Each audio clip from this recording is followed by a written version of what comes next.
पांचवें अध्याय में तीसरे श्लोक की ओर प्रवेश करते हैं। उससे पहले सभी अपने अपने स्थान पर जहाँ जहाँ भी आप अपने अपने घरों में बैठे हुए हैं और इस कार्यक्रम को देख रहे हैं, तो एक बार ये उच्चारण कर लीजिए, कर्तव्य दीक्षाम च समत्व शिक्षाम ज्ञानस्य भिक्षाम शरणागतिम च ददाति गीता करुणाद्रभूता कृष्णेन गीता जगतो हिताय। कर्तव्य की दीक्षा और समत्व की शिक्षा, ज्ञान की भिक्षा और शरणागति, करुणाद्र भूत होकर के भगवान श्री कृष्ण ने जगत के हित के लिए गीता को प्रदान किया। निश्चित रूप से गीता हमारे जीवन में बहुत बड़ा सौभाग्य देती है। इसलिए जब गीता का पाठ आप करते हैं, गीता को आप सुनते हैं, तो उस समय बड़ी श्रद्धा से मन मन में उच्चारण कीजिए, कृष्णम शरणम गच्छामि, कृष्णम शरणम गच्छामि, कृष्णम शरणम गच्छामि, गीता शरणम गच्छामि, गीता शरणम गच्छामि, गीता शरणम गच्छामि, योगम शरणम गच्छामि, योगम शरणम गच्छामि, धर्मम शरणम गच्छामि, धर्मम शरणम गच्छामि, धर्मम शरणम गच्छामि, ज्ञानम शरणम गच्छामि, सत्यम शरणम गच्छामि, ध्यानम शरणम गच्छामि, कृष्णम शरणम गच्छामि। तो आज का विषय है कि भगवान श्री कृष्ण आगे फिर कहते हैं कि ज्ञेय सह नित्य सन्यासी यो न द्वेष्टि न कांक्षति निर्द्वंदो ही महाबाहो सुखम बंधात प्रमुच्यते। जो पुरुष न किसी से द्वेष करता है और न किसी की आकांक्षा, वह सन्यासी ही समझने योग्य है। ज्ञेय सह नित्य सन्यासी, नित्य रूप से उसे सन्यासी समझो। यो न द्वेष्टि न कांक्षति, बैर विरोध बदले की भावना से जो दूर है, न कांक्षति और किसी से कोई अपेक्षा नहीं रखता। निर्द्वंदो ही महाबाहो, बड़ी भुजाओं वाले अर्जुन, जो निर्द्वंद है ऐसा व्यक्ति सुखम बंधात प्रमुच्यते, बंधन मुक्त हो जाता है सहज रूप से। वह ऐसे व्यक्ति को सन्यासी ही जानना चाहिए। तो यहाँ पर कुछ शब्द बहुत ही ध्यान देने के हैं। 3 शब्दों पर विशेष रूप से बल दिया गया। एक शब्द है द्वेष्टि, न कांक्षति, निर्द्वंदो। तो जो बैर रहित है, बैर विरोध बदला प्रतिशोध निंदा चुगली नीचे गिराने की भावना, दूसरे पक्ष और विपक्ष में जाकर खड़ा हो जाना, ये जिस आदमी में नहीं है। और न कांक्षति, और न किसी से कोई इच्छा, मतलब लोभ कोई नहीं है। इच्छा का मतलब ये है कि किसी से आकांक्षा रखना, किसी से कुछ पाने की कामना रखना। जो व्यक्ति किसी से कुछ पाने की कामना रखेगा तो उसके गुणगान करेगा, उसके तारीफ करेगा, उसके आगे पीछे घूमेगा, उसकी परिक्रमा करेगा। जो यज्ञ की परिक्रमा लोग करते हैं, महान पुरुषों की परिक्रमा करते हैं, लेकिन असली बात तो यह है कि लोग लोभ की परिक्रमा करते हैं, स्वार्थ की परिक्रमा करते हैं। स्वार्थ जो है वो परिक्रमा कराता है, प्रयोजन जो है परिक्रमा कराता है। लोग जा जाके बोलते हैं, साहब हमने आपके 20 चक्कर लगा लिए, यहाँ आपके दफ्तर के 20 चक्कर लगाए। वो 20 चक्कर का मतलब ये है 5 या 7 ही तो फेरे होते हैं, उसने तो 20 फेरे कर लिए। चक्कर लगाते रहेंगे, और चक्कर लगाने का मतलब यही होता है कि स्वार्थ मतलब प्रयोजन वह आपसे राउंड लगवाता है कि आप जो है घूमते रहेंगे उसके आसपास, जिससे कुछ चाहिए। तो जिसे कुछ चाहिए नहीं और जिसको किसी से कोई बैर विरोध नहीं है, उसके बाद एक तीसरी श्रेणी और कही गई है कि संसार है द्वंद्व में।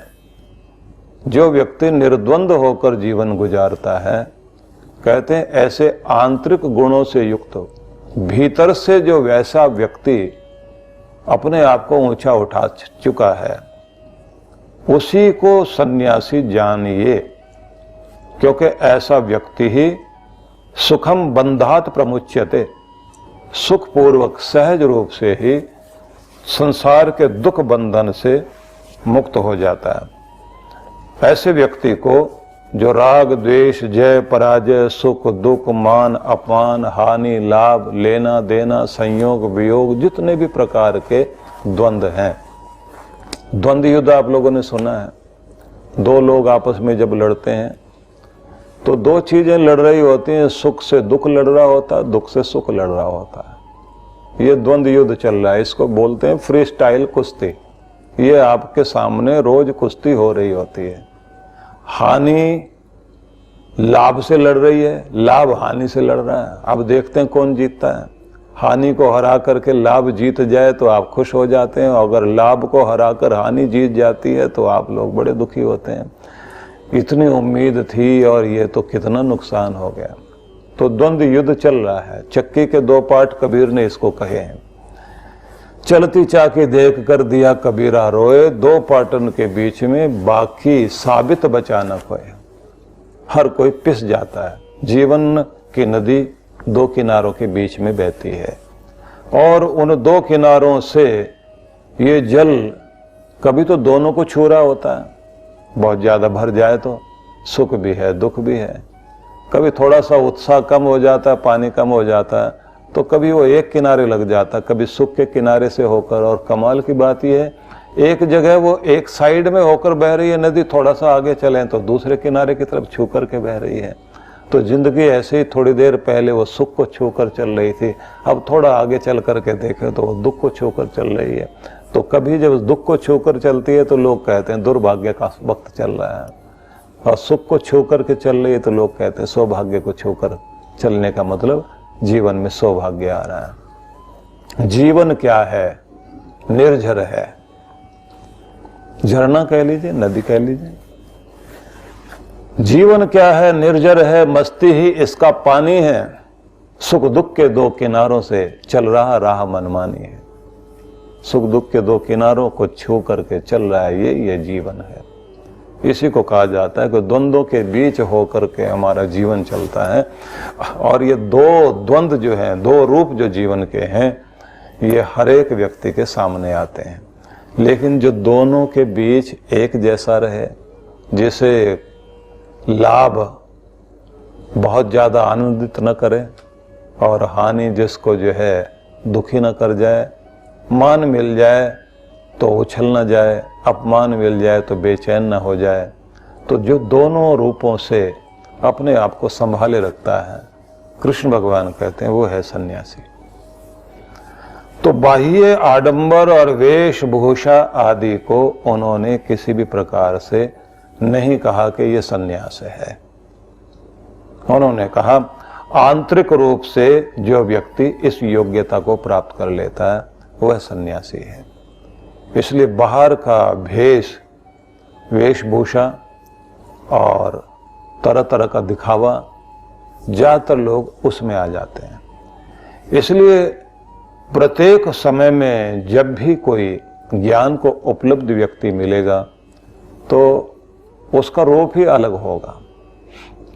उसे पहचानना बड़ा मुश्किल होगा, क्योंकि भेष वो नहीं होगा जो पुराना है। वो पुरानों के भेष के का अनुकरण नहीं करेगा। उसके अंदर आंतरिक गुण वही होंगे जो पूर्ववर्ती आचार्यों ने, गुणियों ने, ऋषियों ने जो कुछ अपनाया।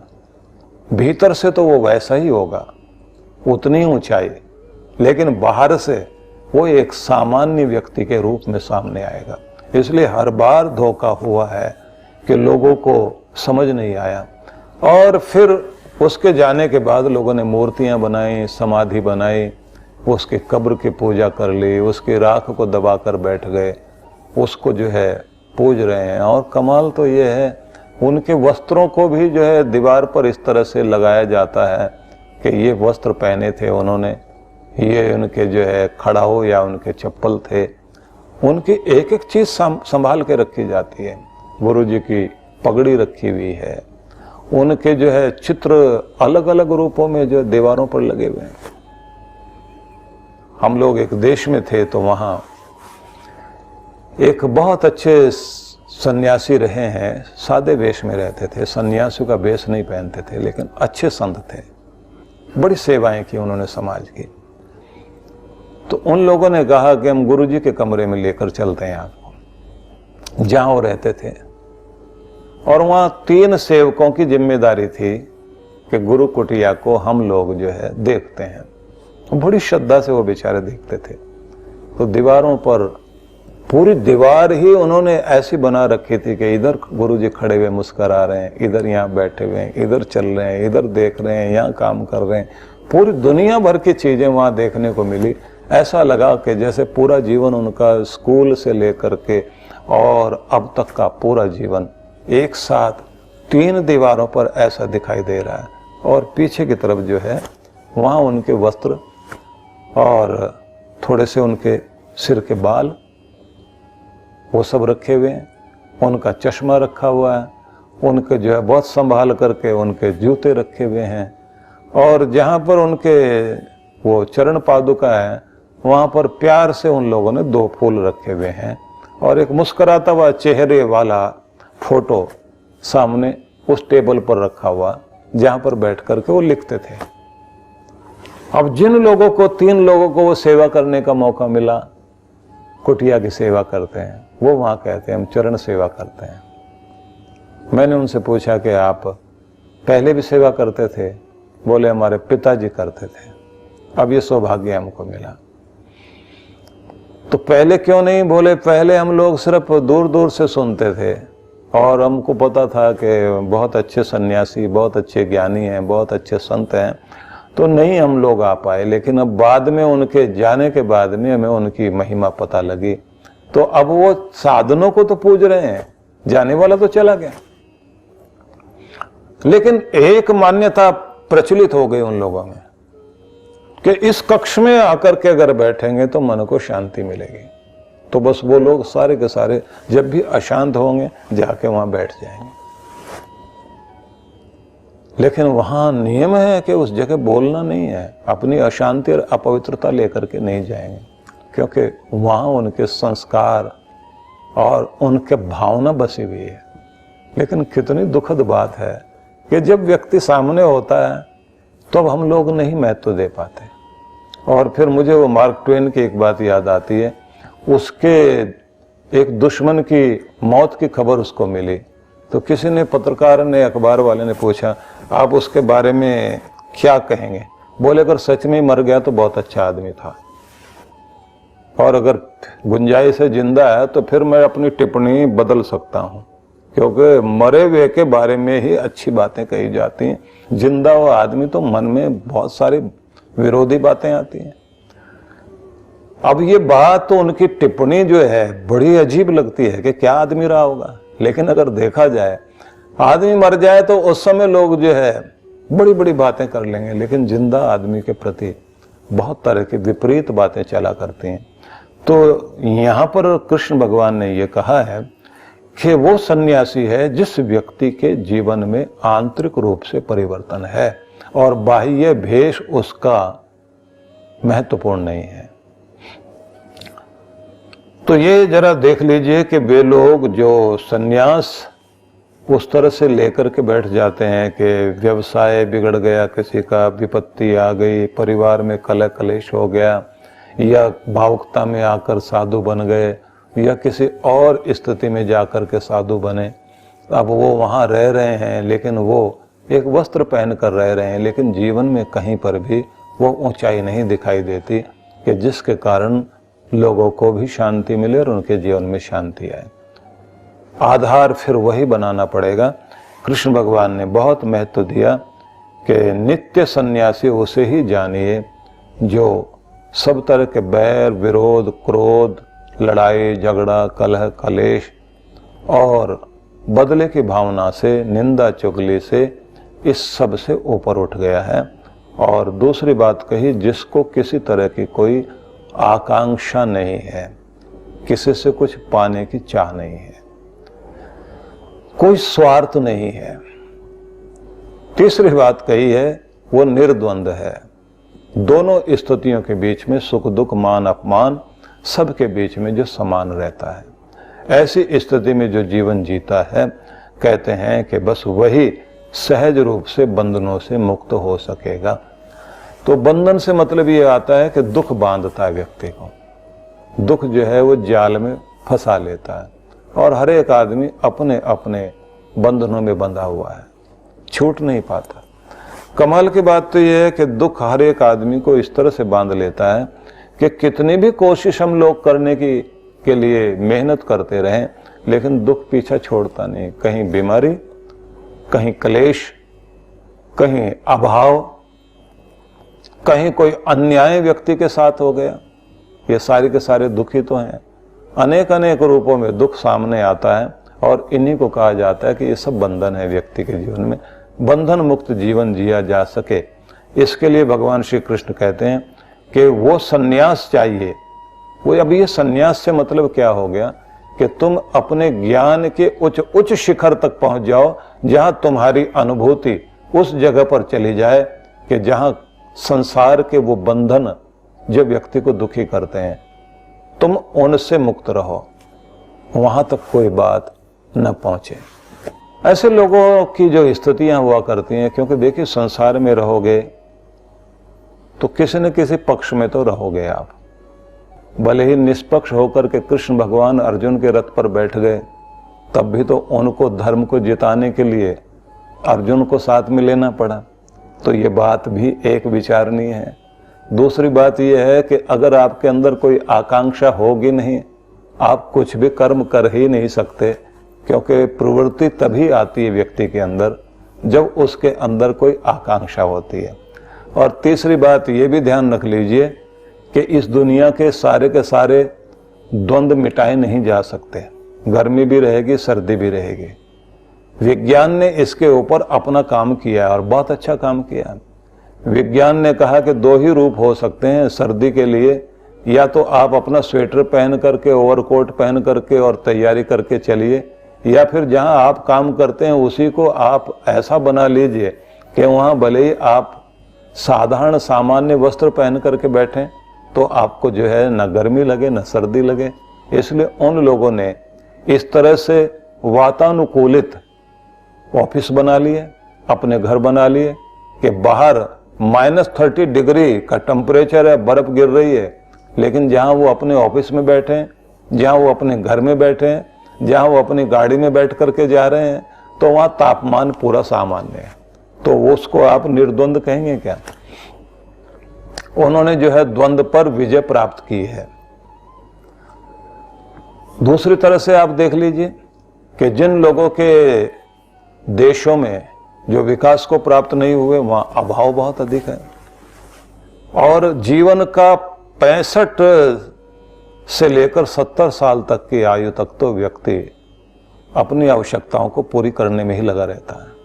और जैसे उसकी आवश्यकताएं पूरी होती हैं, उसके बच्चों की शादियां हो जाती हैं, उसका घर भी बन जाता है, उसने थोड़े से पैसे अपने बुढ़ापे के लिए भी जोड़ लिए हैं, उसी समय उसको लगता है अब जिंदगी जी जानी चाहिए। अब वो जीवन जीने के लिए तैयार होता है तो फिर हालत वही होती है कि जिस समय भगवान दांत देता है तो फिर चने नहीं देता, और जब चने देता है खाने के लिए तब तक उसके दांत बेकार हो चुके होते हैं। तो इसलिए वो चने रख करके सामने कहता है बेटा तुम खा लो। तो दूसरों को देगा लेकिन अपनी जिंदगी नहीं जी पाता। लेकिन जो दूसरे देश हैं, जो विकसित देश हैं, वहाँ दांत भी हैं और चने भी हैं, क्योंकि उन्होंने प्रबंध कर लिया है। और उसके बाद मुक्ति की तैयारी के लिए, आध्यात्मिक जीवन जीने के लिए आगे यात्रा हो सकती है। व्यक्ति को जो है बुद्धिमत्ता पूर्वक जो है इन बंधनों से मुक्त होने के लिए प्रकृति पर विजय प्राप्त करनी पड़ेगी। इसलिए कर्म योग को भगवान श्री कृष्ण ने श्रेष्ठ बताया कि व्यक्ति जो है तूफानों से लड़े और तूफानों को इतना मजबूर कर दे कि वो उसे न गिरा सकें। इसलिए आध्यात्मिक प्रगति से पहले अपनी भौतिक प्रगति को भी ध्यान में रखना है, और दोनों के बीच में संतुलन बना करके जरूर चलना पड़ेगा। अन्यथा आप बाहर की लड़ाई लड़ने में ही जीवन बिता देंगे। इसलिए वो साधन जहां पर हैं कि अगर व्यक्ति की नौकरी छूट जाती है तो उसके बाद गवर्नमेंट देती है वहां। यहां तो अगर किसी एक व्यक्ति की नौकरी छूट जाती है तो एक व्यक्ति अगर नौकरी छूटने के बाद घर में आता है तो असर केवल उसी पर नहीं आता, उसके पूरे परिवार पर असर आता है। और अगर एक व्यक्ति को दंडित कर दिया जाता है, गवर्नमेंट उठा करके जेल में बंद कर दे या किसी को फांसी पर चढ़ा दे, तो आप समझ लीजिए फांसी पर पूरा परिवार चढ़ता है। एक का शरीर मिटा है और बाकी तिल तिल करके मिटते हैं। इसलिए सामाजिक व्यवस्थाओं को ठीक करना भी बहुत आवश्यक है। कर्म योगियों का कर्तव्य है कि वो जाएं और जा करके कर्म योग के द्वारा बाहरी परिस्थितियों को ठीक करने का प्रयास करें। लेकिन बाहरी परिस्थितियों को ठीक करने के साथ में आंतरिक स्थितियां भी ठीक करनी चाहिए। जब तक आंतरिक स्थितियां ठीक नहीं होंगी तब तक व्यक्ति बुरा से बुरा आदमी हो सकता है, चीजें छीनने में लग जाएगा। बुरी तरीके से उसके जीवन में लक्ष्य एक ही होगा, पैसा कमाना है, उसके लिए कोई भी मार्ग अपनाया जा सकता है। इसलिए वो अपनी चालाकियों को और दुष्टताओं को भी जो स्मार्टनेस का नाम देगा। स्मार्ट लोगों का तरीका होता है, उनको तो ऐसा करना होता है। तो ये कुल मिला के आपको मैं निवेदन करना चाहता हूं कि एक साधु सन्यासी के लिए या ऐसा व्यक्ति जो वेश साधु का नहीं पहनता है लेकिन आंतरिक रूप से साधु है, भौतिक रूप से भी वह ऐसा नहीं है कि उसके पास में किसी तरह का अभाव है, लेकिन फिर भी उसे कोई आकांक्षा नहीं है, द्वंद्वों से रहित है और किसी भी प्रकार के बैर विरोध में नहीं है। अब ये मजे की बात है जो सोचने की है, लड़ना पड़ेगा लेकिन बैर से मुक्त होना पड़ेगा। अपनी लड़ाई लड़िए लेकिन दिल पर तो असर मत लाइए। ये तो अभिनय करना पड़ेगा आपको, अभिनय करना पड़ेगा। तो आपको अपने हक के लिए सारी बातें करनी है, लेकिन उसके बाद में आप अपने मन पर हर समय जलते रहना, भुनते रहना और किसी के लिए बुरा सोचते रहना, तो ये तो गलत है। आपके हृदय पर वो लकीर ना खींचे, आपके अंतःकरण पर वो असर ना आए, ये एक बहुत बड़ी कला है। इसको सीख ले व्यक्ति। इसको कहा जाता है कि धर्म युद्ध है। धर्म युद्ध का अर्थ ही ये होता है कि जिसमें मर्यादा भी है, जिसमें नियम भी है। रावण की पत्नी साथ खड़ी हुई है और रावण की चिता को आग लगाई जा रही है और आग लगाने के समय में विभीषण सामने है और विभीषण के सिर पर मुकुट भी रख दिया गया। और विजेता लोग जो है वो किस तरह से अपमान किया करते हैं पराजित लोगों का, ये अगर आपको कल्पना करें तो आप सोच नहीं सकते। किस तरह से उन्हें अपमानित किया जाता है, कैसे उन्हें घसीटा जाता है, कैसे दुर्व्यवहार किया जाता है उनके परिवारों के साथ, महिलाओं के साथ, बच्चों के साथ। लेकिन मर्यादा पुरुषोत्तम भगवान राम को देखिए कि मंदोदरी के सामने जिस तरह से विनम्र होकर सिर झुकाए खड़े हैं और उनको आदर दे रहे हैं। और जिस तरह से रोते हुए विभीषण को भी ये कहते हैं कि मुझे इस बात का बहुत दुख है कि किस तरह से एक बड़े साम्राज्य का अधिकारी अपनी जिद और अपने पाप के कारण मारा गया। तो उन्होंने उस तरह से अपनी सांत्वना दी कि जिसमें उनके मन में किसी तरह का बैर विरोध नहीं प्रकट है। और लिखने वालों ने जो उस समय के शब्द मंदोदरी के मुख से कहलवाया कि उस मंदोदरी ने कहा कि राम तुम्हारे माता पिता धन्य हैं, जिन्होंने तुम्हें इतने बड़े संस्कार दिए हैं कि दूसरों की महिलाओं के प्रति आदर, उनका सम्मान रखना और विनम्रता को अपनाना। ये आपकी संस्कृति में ही हो सकता है, क्योंकि वो तो राक्षसों की संस्कृति में जो कुछ उन्होंने देखा है, किस तरह क्या किया जाता है। मैं निवेदन करना चाहता हूं कि युद्ध करने के बाद भी बैर विरोध वाला व्यक्तित्व ना हो, ये हमारे राम जी की संस्कृति है। और जीत भी लिया तो राज्य हड़पने के लिए नहीं, वो राज्य रावण के भाई को दे करके, और राम जी वहां से वैसे वापस जा रहे हैं। कृष्ण भगवान ने भी यही कराया, जरासंध को मारा, लेकिन उसके पुत्र को उसी समय राज्याभिषेक कराकर कहा कि उनकी गद्दी पर तुम बैठोगे। लेकिन एक बात का ध्यान रखना धर्म पूर्वक राज्य चलाओ, अत्याचार और अन्याय नहीं होना चाहिए। जैसे तुम्हारे पिता ने राजाओं को कैद करके रख लिया था जेल में और विस्तारवादी नीति को अपना करके अन्याय करते जा रहे थे, वैसा मत करना, क्योंकि नियंत्रण पीछे से हमारा रहेगा। अगर तुमने कहीं भी अधर्म किया तो उस समय जो है आपको भी पद मुक्त कर दिया जाएगा, लेकिन हमें आपका राज्य नहीं चाहिए। शिशुपाल को दंडित किया तो उसके पुत्र को राज्य दे दिया गया। कंस को दंडित किया गया तो उनके पिता को बुलाकर उसी समय उग्रसेन को राजगद्दी पर बैठा दिया। किसी का राज्य नहीं चाहिए। कितनी बड़ी बात है। व्यक्ति के सामने जीता हुआ धन दिखाई देता है, वैभव दिखाई देता है, राजगद्दी के लिए कितने कितने खून खराबे होते हैं, और एक व्यक्ति निष्प्रिय होकर के चल पड़े। नहीं चाहिए तुम्हारी राजगद्दी, लेकिन अन्याय नहीं चाहिए, जनता के साथ बुरा नहीं होना चाहिए। ये धर्म की स्थापना है। तो युद्ध भी द्वंद्व में रह करके भी निर्द्वंद रहना, ये बड़ी बात है।